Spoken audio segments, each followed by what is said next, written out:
The American war machine has thundered over to the eastern border of Afghanistan in its continued battle against the MEC.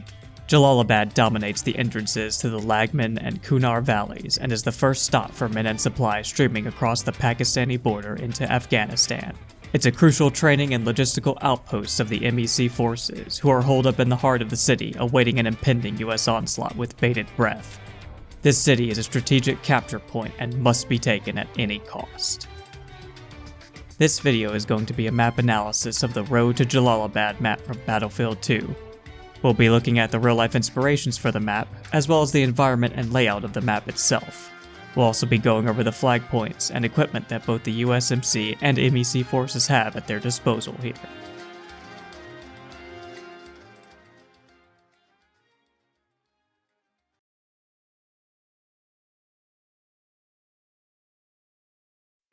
Jalalabad is a city located in eastern Afghanistan along the Kabul River and is the capital of the Nangarhar province.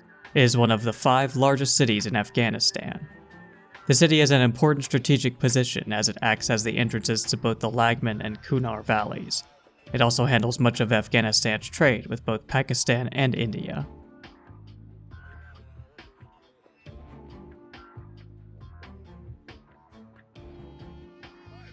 The main differences between the real-life Jalalabad and the Battlefield 2 map is simply the sizes of the locations and the geography. The real-life city is much larger than the map version, and the geography of the map itself doesn't match what we see in the real-life city. But the Battlefield 2 interpretation does give the feeling of being in and fighting through a war-torn city, both visually with all the fires and vehicle wrecks seen throughout the city itself, but also in the ambient sounds heard throughout the city as well.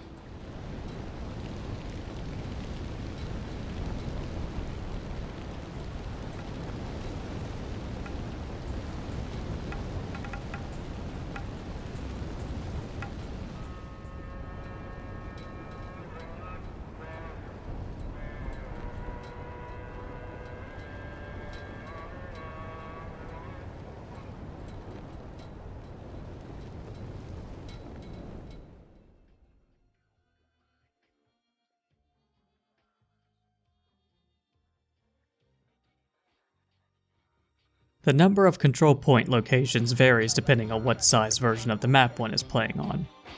Road to Jalalabad has 3 map sizes, a 64-player, 32-player, and 16-player.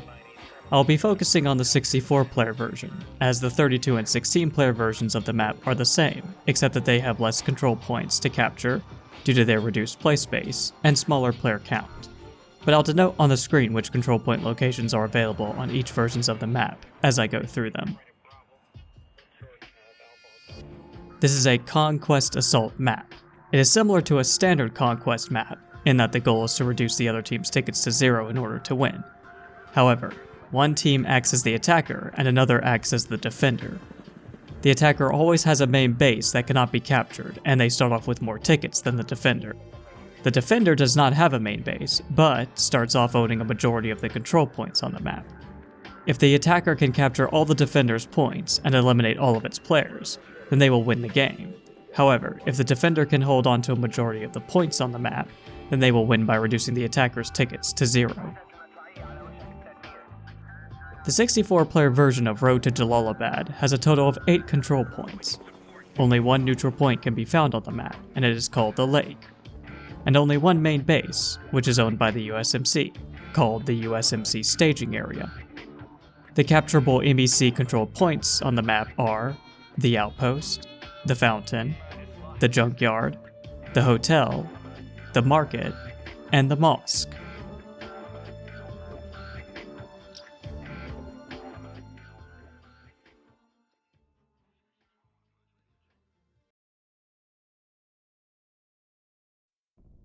First, we'll take a look at the main base for the United States Marine Corps, and the starting location for all players on the USMC team. There is only one main entrance to the base, and that is next to the main road. There are 4 barracks, 2 carports, and 3 guard towers, and most of the base is surrounded by a wall of sandbags.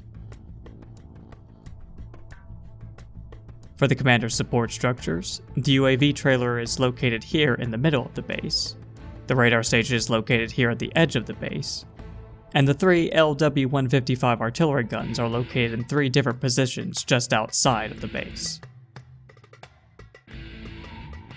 As for the vehicles that spawn here, 2 DPV FAVs and 1 Abrams tank will spawn under each of the carports. 2 HMMWV light vehicles will also spawn next to 2 of the guard towers. As for the stationary emplacements, 3 M249 LMGs are located in each of the guard towers, and 3 BGM-71 tow emplacements are located along the edges of the base.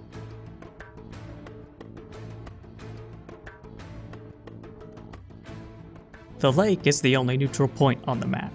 It is also the easiest point for the USMC team to reach and capture at the start of the game. There are 3 entrances to this point, one towards the USMC base, and 2 more across the shallow areas of the river, one that goes south towards the Outpost point, and another that goes southeast towards the Junkyard point. There is only one ruined hut at this point, and a large rock formation next to the flagpole. Regardless of which faction controls the point, 1 FAV will spawn here next to the ruined hut, and 1 AT emplacement will spawn next to the rock formation.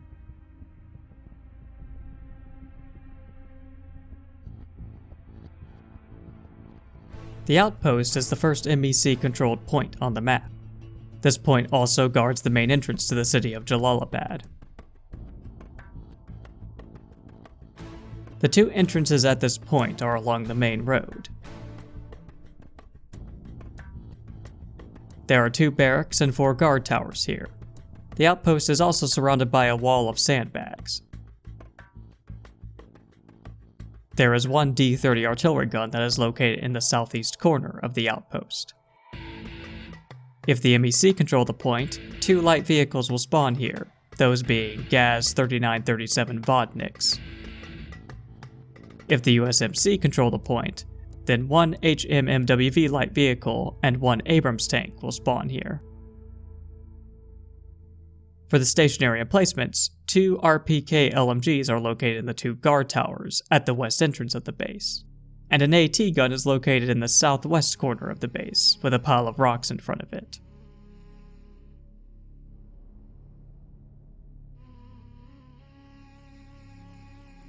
The fountain is the second MEC-controlled point. This point is located west of the outpost and is named such due to the fountain in the middle of it, which the flagpole is located on top of. There are 2 main entrances to the point. Both are next to the main road, though infantry attacking from the outpost can access the point through these buildings to the west. There are 10 buildings here. There are actually more around the point, but I will only focus on the ones closest to the flagpole. This building here can be garrisoned by infantry, and the large building here can be climbed by infantry, giving them access to the rooftop. No matter which team controls the point, 1 light vehicle will spawn near one of the entrances, and 1 FAV will spawn next to this building. No stationary emplacements are located here.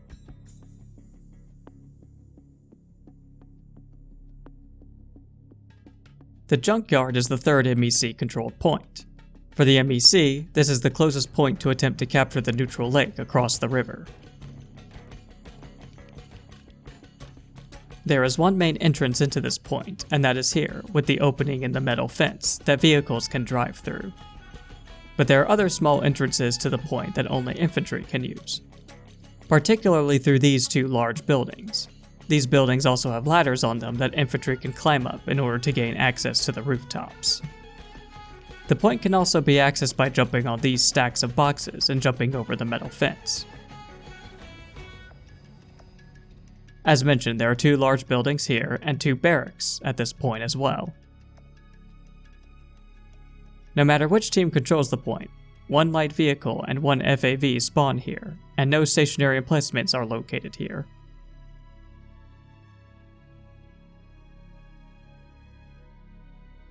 The hotel is the fourth MEC-controlled point, and is located in the middle of the city.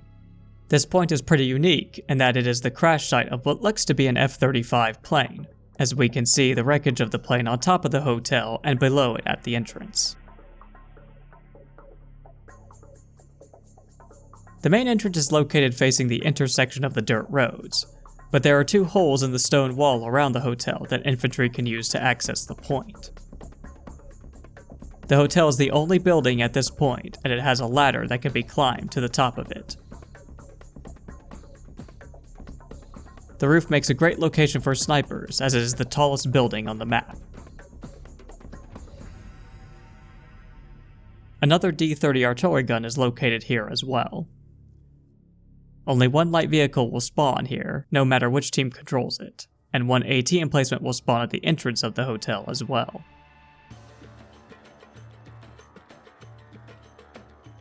The market is the fifth MEC-controlled point, and is located north of the hotel and south of the mosque. The main entrance to this point is along this dirt road, but it can also be accessed by these stairs to the north towards the mosque, and this alley to the northeast.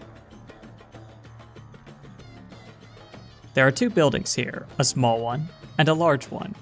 The smaller building has a ladder that infantry can climb up in order to access the roof. There is also a fountain in the middle which the flagpole is on top of, and surrounded by 4 market stalls. No vehicles spawn at this location, but there are 2 LMG emplacements here. One on the top of the roof of the small building, and another in front of the large building, both facing the dirt road.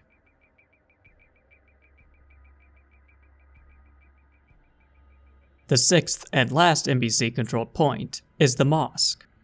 This is the largest point on the map and is recognizable due to the large golden domed mosque here. The main entrances to this point is to the south, but there is also a hole in the stone wall behind the mosque that infantry can use to gain access to the point.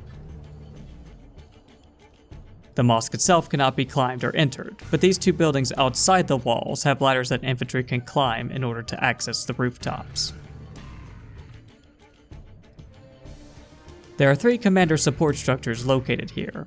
The third and final D-30 artillery gun is located to the northwest, right outside of the walls. Both the UAV trailer and radar station are located within the walls next to the mosque. If the MEC control the point, 2 T-90 tanks will spawn on each side of the mosque, and 2 FAVs will spawn here in front of it. If the USMC control the point, then only 2 DPV FAVs will spawn in front of the mosque.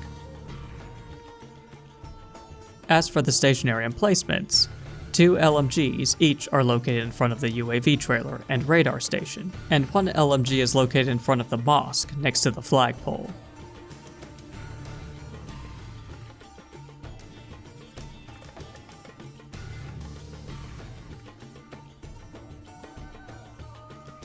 Due to this being a heavily urban map, most of the other miscellaneous locations I have noticed here are buildings that can be climbed by infantry, and give them a high vantage point from which to engage the enemy team down in the streets below.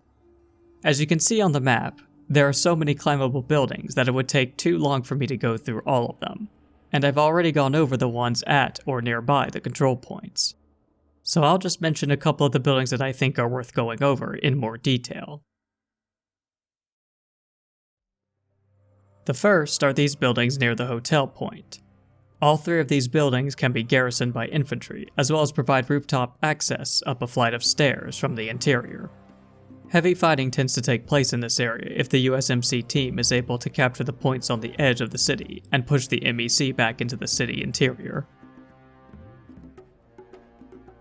There are also these 2 large buildings south of the mosque and north of the hotel and market points that provide an excellent high ground vantage point for troops to engage enemies below them from the rooftops.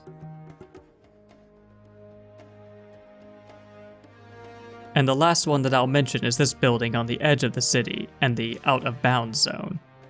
If you are a medic class, it is possible to make it to the top of this building through the out of bounds zone if you sprint to the ladders and heal yourself with your medkit.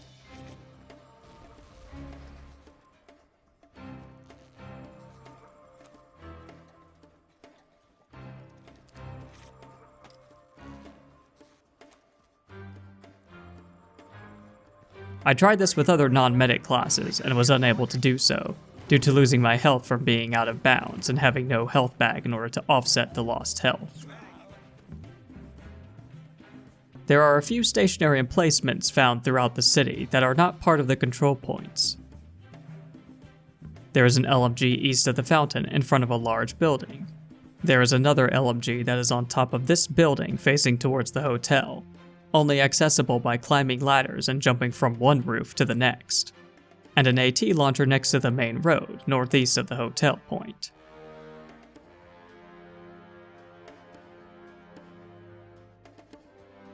And finally, there is a ramp that light vehicles can use to jump over the metal fence surrounding the Junkyard point.